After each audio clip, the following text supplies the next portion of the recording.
IPL 2025 50వ మ్యాచ్లో Rajasthan Royals మరియు Mumbai Indians జట్లు తలపడబోతున్నాయి. అండ్ ఈ మ్యాచ్ అయితే ఈరోజు జైపూర్లోని సవాయ్ మాన్సింగ్ స్టేడియం వేదిక ఆడబోతున్నారు. సో ఈ మ్యాచ్ అయితే చాలా ఇంట్రెస్టింగ్ ఉండబోతుంది. ఎందుకంటే లాస్ట్ మ్యాచ్లో చూసాం రాజస్థాన్ కుర్రాళ్ళు ఏం చేశారనేది. అండ్ ముంబై టీం చూసుకుంటే వరుసగా 5 మ్యాచ్లు గెలిచి మ్యాచ్లోకి వస్తున్నారు. దీంతో ఖచ్చితంగా ఈ మ్యాచ్లో కాంపిటీషన్ మంచి మజా ఇస్తుంది. బట్ దానికంటే ఈ మ్యాచ్ యొక్క రిజల్ట్ కోసం ఎక్కువ టీమ్స్ వెయిట్ చేస్తూ ఉంటాయి. ఎందుకంటే ఈ మ్యాచ్ యొక్క ఫలితం ప్లే ఆఫ్ రేస్లో చాలా కీలక మార్పులు తీసుకురావచ్చు. మెయిన్లీ మ్యాచ్లో రాజస్థాన్ టీం కానీ ఓడిపోయింది అనుకోండి, వాళ్ళైతే అఫీషియల్ ఎలిమినేట్ అయిపోతారు. అంటే నేను సిఎస్కే టీంకి ఎలా అయితే పక్కన ఈ మార్క్ వచ్చేస్తుందో ఆర్ఆర్ టీం కూడా అలానే వచ్చేస్తుంది. ఈవెన్ ప్రజెంట్ చూసుకున్న ఆర్ఆర్ టీంకి ప్లే ఆఫ్స్కి వెళ్ళేందుకు మరీ అంత ఎక్కువ ఛాన్సెస్ లేవు, కేవలం 0.4% ఛాన్సెస్ మాత్రమే ఉన్నాయి. బట్ స్టిల్ వాళ్ళైతే తమకున్న రిమైనింగ్ మ్యాచెస్ అన్ని వరుసగా గెలవగలిగితే ఖచ్చితంగా ఏదో ఒక మిరాకిల్ జరగవచ్చు. ఎందుకంటే చివరికి ఆర్ఆర్ మరి కేకేఆర్ విజయాల వల్ల చూసాం మెల్లగా పాయింట్స్ టేబుల్ టైట్గా మారుతుంది. పైకి ఈ మ్యాచ్లో రాజస్థాన్ టీం గెలిస్తే వాళ్ళు టాప్ 4లోనే ముంబై టీంని అడ్డుకున్నట్టు అవుతుంది. మెయిన్లీ మ్యాచ్లో ముంబై టీం ఓడిపోవాలని చెప్పి చాలా టీంలు కోరుకుంటాయి, ఎస్పెషల్లీ టాప్ 2లో ఉన్న టీమ్స్ అంటే రాయల్ ఛాలెంజర్స్ బెంగళూరు మరియు పంజాబ్ కింగ్స్. ఈ రెండు జట్ల ఫ్యాన్స్ అయితే ఈరోజు ముంబై టీం ఓడిపోవాలని కోరుకుంటారు. ఎందుకంటే ఈరోజు మ్యాచ్లో గెలిస్తే ముంబై టీం కళ్ళు మూసుకుని టాప్లోకి వచ్చేస్తారు. అండ్ ఆల్సో టాప్ 2లో ఉండేందుకు కూడా వాళ్ళకి అవకాశాలు ఎక్కువగా పెరిగిపోతాయి. అంటే లీగ్ స్టేజ్ అంటే ఈసారికి టాప్ 2లో ఉంటే ఎంత అడ్వాంటేజో మనకి బాగా తెలుసు. సో ముంబై టీం కనుక టాప్ 2లోకి వచ్చారంటే మోస్ట్ లైక్లీ కప్ గెలిచేందుకు ఎక్కువ అవకాశాలు ఉంటాయి. దీనివల్ల ఇప్పటివరకు కప్ గెలవని ఆర్సీబీ మరియు పీబీకేఎస్ టీం ఈ రెండు జట్లు కోరుకుంటే ఈరోజు ముంబై టీం ఓడిపోవాలని చెప్పి. అలాగే గుజరాత్ టైటన్స్ మరియు ఢిల్లీ క్యాపిటల్స్ లాంటి టీమ్స్ కూడా ముంబై టీం ఓడిపోవాలని కోరుకుంటారు. ఎందుకంటే ఈ రెండు జట్లు కూడా కొంతవరకు టాప్ 2లోకి వెళ్ళేందుకు అవకాశాలు కనిపిస్తున్నాయి. మెయిన్లీ గుజరాత్ టీంకి ఆర్సీబీ టీంలోనే చాలా మంచి ఛాన్సెస్ ఉన్నాయి. సో డెఫినెట్లీ 4 టీంలు కూడా ఈరోజు ముంబై టీం ఓడిపోవాలని కోరుకుంటారు. దాని ఆబ్వియస్లీ ఆర్ఆర్ టీం కూడా ముంబై టీం ఓడించాలని చూస్తారు. అయితే వీళ్ళతో పాటు లక్నో, కేకేఆర్ మరియు ఎస్ఆర్హెచ్ వీళ్ళు కూడా ముంబై టీం ఓడిపోవాలని కోరుకుంటారు. ఎందుకంటే ఎన్ని టీంలు అయితే 14 కంటే తక్కువ పాయింట్స్ దగ్గర ఆగిపోతారో అప్పుడు కింద టీమ్స్కి బాగా ప్లస్ అవుతుంది. అలా కాకుండా పైన ఉన్న టీమ్స్ పాయింట్స్ సాధించుకుంటూ వెళ్ళిపోతుంటే అప్పుడు కింద ఉన్న టీమ్స్ పైకి వెళ్ళలేవు ఇంకా. సో తెలిసి ఈ మ్యాచ్లో కేవలం సిఎస్కే టీం మాత్రమే ముంబై టీం గెలవాలని కోరుకుంటారు. ఎందుకంటే ఈ మ్యాచ్లో ఆర్ఆర్ టీం గెలిస్తే సిఎస్కే టీంకి ఆ 10వ ప్లేస్ మరింత పదిలమైపోద్ది. అప్పుడు వాళ్ళు 10వ స్థానం నుంచి బయటికి రావాలంటే చివరి 4 మ్యాచ్లు 3 గెలవాల్సిన పరిస్థితి ఏర్పడుతుంది. అదే ఆర్ఆర్ మరి ఎస్ఆర్హెచ్ జట్లు 6 పాయింట్ల దగ్గర ఆగిపోతే అప్పుడు సిఎస్కే టీం ఒక 2 మ్యాచ్లు గెలిచినా 10వ స్థానం పోతుంది. సో మొత్తం ఈ మ్యాచ్లు అయితే ముంబై టీం ఓడిపోవాలని చెప్పి 8 టీంలు కోరుకుంటే గెలవాలని చెప్పి ఒక టీం మాత్రమే కోరుకుంటుంది. ఇన్ఫాక్ట్ ముంబై టీం గెలిస్తే వాళ్ళు పాయింట్స్ టేబుల్లో టాప్లోకి వెళ్తారు. వేరే రాజస్థాన్ టీం ఈ మ్యాచ్లో గెలిచిన పాయింట్స్ టేబుల్లో పెద్దగా మార్పులు ఏమి ఉండవు, వాళ్ళు 8వ స్థానంలోనే ఉంటారు. సో దీనివల్ల మోస్ట్ ఆఫ్ ది టీమ్స్ ఈ మ్యాచ్లో ముంబై టీం ఓడిపోవాలని కోరుకునే ఛాన్స్ ఉంటుంది. ఎనివే ఈ రిజల్ట్ గురించి పక్కన పెడితే మనమైతే ఒక హై వోల్టేజ్ మ్యాచ్ చూడడానికి ఎక్కువ అవకాశాలు ఉన్నాయి. ఎందుకంటే స్టార్టింగ్లోనే చెప్పుకున్నాం రెండు జట్లు కూడా మంచి ఊపుతూ ఈ మ్యాచ్లోకి వస్తున్నారు. ఎస్పెషల్లీ ముంబై టీం అయితే వరుసగా 5 మ్యాచ్లో గెలిచి మ్యాచ్లోకి వస్తున్నారు.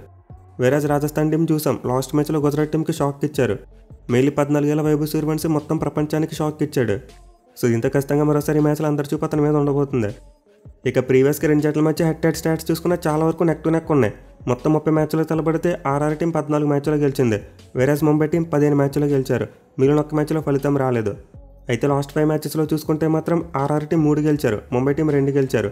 మిగిలిన రాజస్థాన్ టీం గత సీజన్లో జరిగిన 2 మ్యాచ్లు కూడా ముంబై టీం ఓడించింది.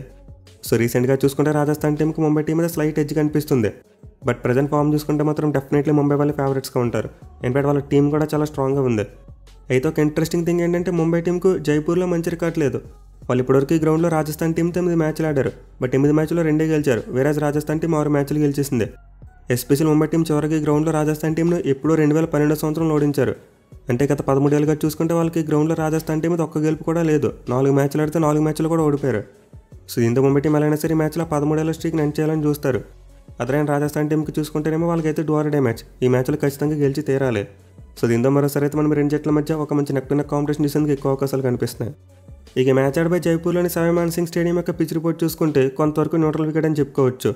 అంటే ఈ గ్రౌండ్లో బ్యాట్స్మెన్ బాగా అన్నప్పుడు ఒక బ్యాటింగ్ వికెట్లా కనిపిస్తుంది, లేదు బౌలర్స్ బాగా వేసినప్పుడు బౌలింగ్ వికెట్లా కనిపిస్తుంది. సో ఈ గ్రౌండ్లో ఉండే వికెట్ అయితే ఖచ్చితంగా ఒక బెల్టర్ కాదు.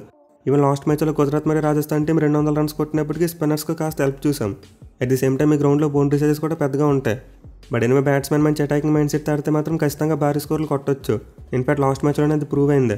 రెండు జట్లు కూడా 200 కంటే ఎక్కువ స్కోర్స్ కొట్టాయి. సో రీసెంట్గా గ్రౌండ్లో చూసుకుంటే 180 స్కోర్ అనేది పార్ స్కోర్గా మారిపోయింది. అంటే కనీసం 180 రన్స్ కొడితే కానీ మ్యాచ్ గెలవలేరు అనే పొజిషన్లో ఉంది ఇప్పుడు.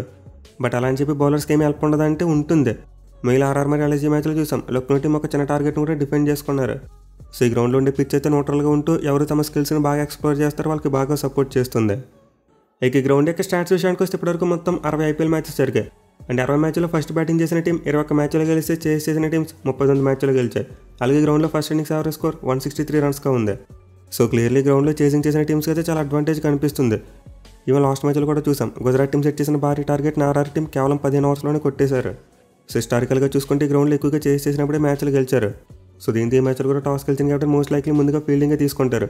ఇన్ఫాక్ట్ ఈ మ్యాచ్లో టాస్ కొంతవరకు క్రూషియల్గా మారే అవకాశం కూడా ఉంటుంది. ఇక టీమ్స్ విషయానికి వస్తే రాజస్థాన్ టీం తమ లాస్ట్ మ్యాచ్లో గుజరాత్ టీంను ఓడించినప్పటికీ వాళ్ళకైతే చాలా సమస్యలు ఉన్నాయి. ఇన్ఫాక్ట్ వాళ్ళు లాస్ట్ మ్యాచ్లో గెలిచారంటే దానికి మెయిన్ రీజన్ సూర్యవంశీ యొక్క తుఫాన్. అతను కనుక కైండ్ ఆఫ్ ఇన్నింగ్స్ ఆడకపోతే ఖచ్చితంగా వాళ్ళు స్ట్రగుల్ అయ్యేవారు. సో రాజస్థాన్ టీంకి అయితే బ్యాటింగ్లో మిడిల్ ఆర్డర్ దగ్గర నుండి రన్స్ రావట్లేదు. అండ్ బౌలింగ్ చూసుకుంటే లాస్ట్ మ్యాచ్లో కూడా ఫెయిల్ అవడం చూసాం. 209 రన్స్ సమర్పించుకున్నారు. బడిన వాళ్ళు తమ లాస్ట్ మ్యాచ్లో సాధించిన విక్టరీ ఖచ్చితంగా కాన్ఫిడెన్స్ని ఇస్తుంది. ఈ మ్యాచ్లో వాళ్ళు రెట్టించిన ఉత్సాహంతో బరిలోకి దిగుతారు. అయితే సాడ్ థింగ్ ఏంటంటే ఈ మ్యాచ్ కోసం కూడా వాళ్ళ regular captain Sanju Samson most likely అందుబాటులో ఉండకపోవచ్చు. ఈవెన్ అతను కొంతవరకు ప్రాక్టీస్లో పాల్గొన్నప్పటికీ మ్యాచ్ ఆడేందుకు అవకాశాలు కనిపించట్లేదు. లేదు లాస్ట్ మినిట్లో ఏమైనా ఫిట్ అయితే మాత్రం నితీష్ రాణా ప్లేస్లో నెంబర్ 3 ఆడేందుకు అవకాశాలు ఉంటాయి. బట్ ఎనివే రాజస్థాన్ టీం అయితే మోస్ట్లీ వాళ్ళ ఓపెనర్స్ మీద డిపెండ్ అవుతున్నారు. మేలీ ఎస్ఎస్వి జైస్వాల్ మీద చాలా డిపెండ్ అవుతున్నారు. అతను ఆల్మోస్ట్ ప్రతి మ్యాచ్లో కూడా రన్స్ కొడుతున్నాడు. సో దీంతో మరోసారి మ్యాచ్లో జైస్వాల్ చాలా కీలకంగా మారుతాడు.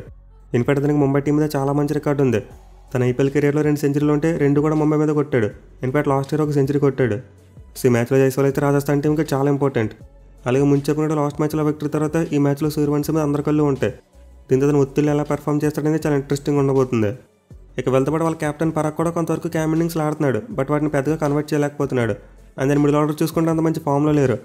నితీష్ రాణా, హెట్మేర్ మరియు ధ్రువ్ జురేల్ ముగ్గురు కూడా ఎక్కువ రన్స్ కొట్టట్లేదు. సో మేబీ ఈ మ్యాచ్లో వాళ్ళ టాప్ ఆర్డర్ ఫెయిల్ అయితే వాళ్ళ నుంచి మంచి ఎఫర్ట్ కావాలి. అదర్వైజ్ ఈ మ్యాచ్లో ఆర్ఆర్ టీం ఈజీగా ఓడిపోతుంది. ఇక బౌలింగ్ విషయానికి వస్తే పేస్ బౌలింగ్ విషయంలో జాఫ్రాచర్ ఒక్కడే భారం మొత్తం మోస్తున్నాడు. అతను పవర్ ప్లేలను బాగా వేస్తున్నాడు. అలాగే డెత్ ఓవర్స్లో కూడా మంచిగా వేస్తున్నాడు. సో ఈ మ్యాచ్లో అతనితో పాటు మిగతా బౌలర్స్ కూడా కంబ్యాక్ ఇవ్వాలి. సందీప్ శర్మ వికెట్లు తీస్తున్నాడు కానీ కొంచెం ఎక్కువ రన్స్కి వెళ్తున్నాడు. అండ్ థర్డ్ పేస్ బౌలర్ విషయానికి వస్తే వాళ్ళకి బిగ్గెస్ట్ సమస్యగా మారిపోయింది. వాళ్ళు తుషార్ దేశ్పాండేని ట్రై చేశారు, ఫజలక్ ఫరూక్ని ట్రై చేశారు, అలాగే లాస్ట్ మ్యాచ్లో యుధ్వీని కూడా ట్రై చేశారు. బట్ ఎవరు కూడా సక్సెస్ కాలేదు. దీంతో మ్యాచ్లో రాజస్థాన్ టీం మార్పు చేయొచ్చు. మీలో వాళ్ళ దగ్గర ఆకాశ్ మధ్య లాంటి బౌలర్ ఉన్నాడు. దీంతో అతనికి ఒక ఆపర్చునిటీ ఇస్తే బాగుంటుంది. అయితే స్పిన్నర్స్ విషయానికి వస్తే మాత్రం చాలా బాగా వేస్తున్నారు. మేలు వడిన్ దసరంగా మంచి ఫామ్లో ఉన్నాడు. అలాగే తీక్షణ కూడా పర్వాలేదు. సో ఇటు వచ్చిన రాజస్థాన్ టీంకి ఆ పేస్ బౌలింగ్ విషయంలోనే కాస్త కలెక్టివ్ ఎఫర్ట్ కావాలి. ఇక టీంలో మార్పుల విషయానికి వస్తే ముందు చెప్పుకున్నట్టు సంజు శాంసన్ ఫిట్గా ఉంటే నితీష్ రాణా ప్లేస్లో వస్తాడు. లేదు బ్యాటింగ్ విషయంలో అలాంటి మార్పులు చేయరు. కానీ బౌలింగ్లో మాత్రం యుధ్వీని పక్కన పెట్టి ఇంకో పేస్ బౌలర్ని ట్రై చేసేందుకు అవకాశాలు ఉంటాయి. ఇక ముంబై టీం విషయానికి వస్తే వీళ్ళైతే అద్భుతమైన ఫామ్లో ఉన్నారు. బోత్ బ్యాటింగ్ అండ్ బౌలింగ్ రెండు కూడా టాప్ మ్యాచ్లో ఉన్నాయి. ఎస్పెషల్లీ ఇప్పుడు వాళ్ళ టాప్ ఆర్డర్ నుంచి కూడా రన్స్ వస్తున్నాయి. రియాన్ రకాల్టన్ ఫామ్ అందుకున్నాడు. And Rohit Sharma, Will Jacks కూడా మంచిగానే రన్స్ కొడుతున్నాడు. ఇక మిడిల్ ఆర్డర్లో చూసుకుని ఇప్పటివరకు అందరూ కూడా రన్స్ కొట్టిన వాళ్ళే. సో బ్యాటింగ్ విషయంలో అయితే ఆర్ఆర్ టీంకి ఉన్నట్టు ముంబై టీంకి మిడిల్ ఆర్డర్ సమస్య కనిపించట్లేదు. ఈవెన్ బౌలింగ్లో చూసుకున్నా సరే ముంబై టీం మ్యాచ్కి ఇంప్రూవ్ చేసుకుంటున్నారు. మరి ముఖ్యంగా బుమ్రాతో పాటు బోల్ట్ కూడా మెల్లగా ఫామ్ అందుకున్నాడు. పైగా అతని మ్యాచ్లో కీలకంగా మారచ్చు. ఎందుకంటే అతనికి ప్రీవియస్కి గ్రౌండ్లో ఆర్ఆర్ టీం తరపున మ్యాచ్ ఆడిన ఎక్స్పీరియన్స్ ఉంది. సెపట్లోనే మరోసారి ముంబై టీంకి బుమ్రా కీలకంగా ఉంటాడు. అండ్ అతనితో పాటు బోల్ట్ మరియు దీపక్ చార్ వీళ్ళిద్దరు కూడా చాలా కీలకం. పవర్ ప్లే ఆర్ఆర్ ఓపెనర్స్ని వీళ్ళిద్దరు ఎలా కంట్రోల్ చేస్తారనే దాని మీద మ్యాచ్ ఆధారపడి ఉంటుంది. ఇక లాస్ట్ మ్యాచ్లో వాళ్ళు ఎక్స్ట్రా పేసర్గా కార్బిన్ బాస్ని తీసుకొచ్చారు. అండ్ అతను బాగా పెర్ఫామ్ చేశాడు. బట్ ఈ మ్యాచ్లో మళ్ళీ ఎక్స్ట్రా స్పిన్ ఆప్షన్ కోసం శాంట్నర్ కోసం వెళ్తారని చెప్పి డౌట్ వస్తుంది. ఎందుకంటే లాస్ట్ మ్యాచ్లో చూసాం జైపూర్ వికెట్ స్పిన్ బౌలింగ్కి కాస్త అనుకూలించింది. బట్ ఎనివే రాజస్థాన్ టీంలో ఎక్కువ మంది లెఫ్ట్ హ్యాండ్ బ్యాట్స్మెన్ కనిపిస్తున్నారు కాబట్టి శాంట్నర్ని తీసుకురావడం అంత ఐడియల్ కాదు. పైగా విల్ జాక్స్ వాళ్ళకి మంచిగా బౌలింగ్ చేస్తున్నాడు. ఇన్ఫాక్ట్ మరోసారి మ్యాచ్లో విల్ జాక్స్ వాళ్ళకి కీ స్పిన్నర్గా మారేందుకు అవకాశం ఉంటుంది. సో మోస్ట్లీ మ్యాచ్ కోసం అయితే ముంబై టీం తమ ప్లేయింగ్ లెవెల్ అలాంటి మార్పులు చేయకపోవచ్చు. లాస్ట్ మ్యాచ్లో వచ్చిన టీంతో వచ్చేందుకు ఎక్కువ అవకాశాలు ఉన్నాయి. ఇక ఈ మ్యాచ్లో ప్లేయర్ బ్యాటిల్స్ విషయానికి వస్తే మెయిన్ బ్యాటిల్స్ అన్ని పవర్ ప్లేలో ఉండబోతున్నాయి. ఎస్పెషల్లీ రోహిత్ శర్మ వర్సెస్ జాఫ్రాచర్ ఇదైతే ఒక ఇంక్రెడిబుల్ బ్యాటిల్. మేలు జాఫ్రాచర్ ఎక్కువ షార్ట్ బాల్స్ వేస్తాడు. అండ్ రోహిత్ శర్మ ఎక్కువగా వాటిని ఆడేందుకు ఇష్టపడతాడు. అయితే ప్రీవియస్గా చూసుకుంటే జాఫ్రాచర్ రోహిత్ శర్మని చాలా డామినేట్ చేశాడు. 7 ఇన్నింగ్స్లో 3 సార్లు అవుట్ చేశాడు. అది కూడా కేవలం 29 బాల్స్లో 28 రన్స్ మాత్రమే ఇచ్చే.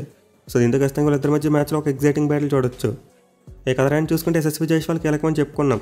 బట్ ప్రీవియస్గా దీపక్ చార్ చూసుకుంటే అతనికి బౌలింగ్ వేసిన ఒక్క మ్యాచ్లో అతను అవుట్ చేశాడు. మీరు అతని సీజన్లో రైట్ హ్యాండ్ బ్యాట్స్మెన్ కంటే లెఫ్ట్ హ్యాండ్ బ్యాట్స్మెన్కి బాగా బౌలింగ్ చేస్తున్నాడు. దీంతో ఖచ్చితంగా జైస్వాల్కి మరియు దీపక్ చార్కి మధ్య ఒక మంచి బ్యాటిల్ ఉండబోతుంది. అలాగే మరో బ్యాటిల్ చూసుకుంటే Vaibhav Suryavanshi versus Trent Boult ఇది కూడా ఇంట్రెస్టింగ్ ఉండబోతుంది. ఇన్ఫాక్ట్ మ్యాచ్కి ముందు ట్రెంట్ బోల్ట్ ఇంటర్వ్యూలో మాట్లాడాడు. వైభవ్ సూర్యవంశీ బ్యాటింగ్ చూసి నేను వర్రీగా ఫీల్ అవ్వట్లేదు, నాకు ఒక ఛాలెంజ్ అని చెప్పాడు. దీంతో పవర్ ప్లే ఎక్స్పీరియన్స్ ఉన్న బోల్ట్ మరి యంగ్స్టర్ సూర్యవంశీ మధ్య ఒక మంచి బ్యాటిల్ చూడొచ్చు మనం. ఇక మిడిల్ ఓవర్స్లో చూసుకుంటే స్కై వర్సెస్ సందీప్ శర్మ ఇది కూడా చాలా crucial battle. Mealy Sandeep Sharma ప్రీవియస్గా స్కైని చాలా ఇబ్బంది పెట్టాడు. 8 మ్యాచ్లో 4 సార్లు అవుట్ చేశాడు. దీంతో మ్యాచ్లో మంచి ఫామ్లో ఉన్న స్కై సందీప్ శర్మను ఎలా ఫేస్ చేస్తాడనేది చాలా ఇంట్రెస్టింగ్ ఉండబోతుంది. ఇక చివరిగా డెత్ ఓవర్స్లో చూసుకుంటే బుమ్రాకి అయితే హెట్మేర్ మీద బీభత్సమైన రికార్డు ఉంది. 8 ఇన్నింగ్స్లో 4 సార్లు అవుట్ చేశాడు. అలాగే ధ్రువ్ జురేల్ కూడా సీజన్లో స్ట్రగుల్ అవుతున్నాడు. దీంతో మ్యాచ్లో డెత్ ఓవర్స్లో ఆర్ఆర్ మిడిల్ ఆర్డర్ బ్యాట్స్మెన్గా మరి బుమ్రాకి మధ్య ఒక మంచి బ్యాటిల్ చూడొచ్చు మనం. సో ఓవరాల్గా చూసుకుంటే 2 జట్ల ప్లేయర్స్ మధ్య కూడా చాలా మంచి ఇంట్రెస్టింగ్ బ్యాటిల్స్ ఉండబోతున్నాయి. దీంతో ఖచ్చితంగా ఈ మ్యాచ్లో మనం ఒక టఫ్ కాంపిటీషన్ చూడబోతున్నాం. ఇన్ఫాక్ట్ ఆ విన్ పర్సెంటేజ్ కూడా 50-50 కనిపిస్తుంది. మరి మీరు ఈ మ్యాచ్లో ఏ టీం గెలుస్తుంది అనుకుంటున్నారు కింద కామెంట్ చేయండి. అలాగే వీడియో నచ్చినట్లయితే ఖచ్చితంగా లైక్ చేసి మీ ఫ్రెండ్స్ అందరికీ షేర్ చేయండి. Thank you for watching. Have a nice day.